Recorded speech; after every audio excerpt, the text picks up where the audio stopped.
Bonjour Catherine Meurice. Bonjour Philippe Vandel. Vous êtes illustratrice, dessinatrice. On vous a connu au sein de l'équipe de Charlie Hebdo à côté de monstres du dessin d'humour comme Cabu, Wolinski ou Charles. Je les cite pas tous. Vous êtes la seule femme dessinatrice, pas la seule femme de l'équipe.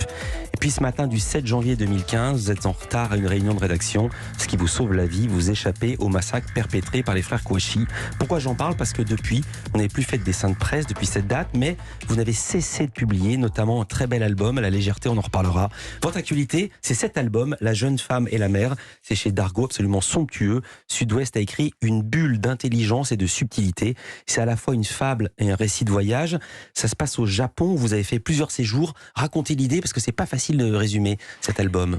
Alors il y a 2 séjours qui sont à l'origine de cet album. Un séjour que j'ai fait dans une résidence d'artiste, qui est dessinée d'ailleurs dans les premières pages du livre, qui était une résidence sous le signe de la littérature, de la beauté. J'avais en poche un roman qui s'appelle Oreiller d'herbe, très beau sur la peinture. Je vous interromps, je souris parce que déjà on fait une découverte complètement dingue. Il y a là des artistes, vous voyez la vue qui est absolument phénoménale face à la mer, mais non, les chambres ne donnent pas sur la mer. Non. C'est les locaux administratifs. Exactement. Alors là je triche un peu parce que dans ma BD on voit la mer, mais c'était une résidence à Kyoto, on voyait la ville évidemment. Mais c'est la transformation. Enfin, la belle vue était pour les bureaux en effet, et les studios des artistes donnaient sur la montagne. Voilà, l'architecte voulait que les artistes se concentrent, ne puissent pas être distraits par le ciel. Moi j'ai besoin du ciel pour dessiner, donc je me suis beaucoup baladée. Je suis sortie aussi de cette résidence. Donc cette balade dans le Japon, c'est à la fois une balade imaginaire dans mon album, et c'est évidemment inspiré de ce que j'ai vécu.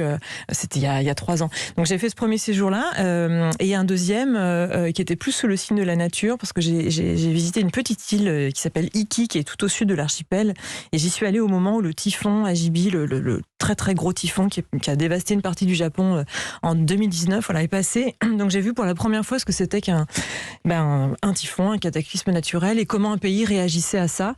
Et voilà, ces deux voyages se retrouvent dans l'album. Alors 2 voyages avec un personnage, une héroïne, une jeune dessinatrice française qui vous ressemble énormément. Vous croisez un peintre japonais. Qui est-il? Que cherche-t-il? C'est un peintre japonais qui cherche l'impassibilité, qui cherche à être tranquille en fait, qui cherche l'inspiration et qui souhaiterait peindre l'expression d'une femme. Alors c'est une quête assez difficile, il n'y arrive pas, et d'ailleurs la peinture échoue, il n'arrive qu'à pondre des haïkus en fait. Ouais. Seuls les poèmes arrivent, et donc il remplit son carnet. C'est des petits poèmes japonais pour qui ne connaîtraient pas, en 3 vers. Très petits poèmes, très beaux, et très ramassés. Et donc son carnet de croquis se remplit de poèmes. Et sa quête est celle-ci. Et la quête de la dessinatrice française qui me ressemble un petit peu, c'est une quête qui concerne la nature, c'est-à-dire qu'elle voudrait peindre la nature. Voilà. Et donc il y a 2 quêtes qui se mènent en parallèle et qui en fait se rejoignent. Peindre la nature, peindre une femme. Mais attendez, c'est pas fini. Il y a aussi un tanuki, qui est une sorte d'animal mythologique qui existe ou qui n'existe pas. Alors, comme il le dit lui-même, vous lui faites dire, il a des grosses roubignoles et il parle avec vous. Oui, alors les grosses roubignoles, c'est au Japon, c'est pas moi qui l'ai inventé, c'est vraiment le personnage mythologique. Le tanuki, c'est un yokai, c'est un gros, c'est une sorte de raton laveur, un chien vivrain plutôt. Voilà, j'en ai vu un pour de vrai, vraiment. Alors j'ai pas compris, il est mythologique, mais vous en voyez un? Non, c'est-à-dire que c'est un véritable animal. Il existe, à qui on prête des vertus. Exactement, c'est un esprit de la forêt, et c'est un esprit farceur qui joue pas mal de tours aux humains. Il est très très connu au Japon, il est représenté un peu partout sous forme de céramique, en statue, etc. Au pied des maisons, à l'entrée des maisons au Japon, on le voit partout. Et bien sûr, c'est un animal véritable. C'est comme si j'avais croisé un sanglier, mais c'est plus mignon.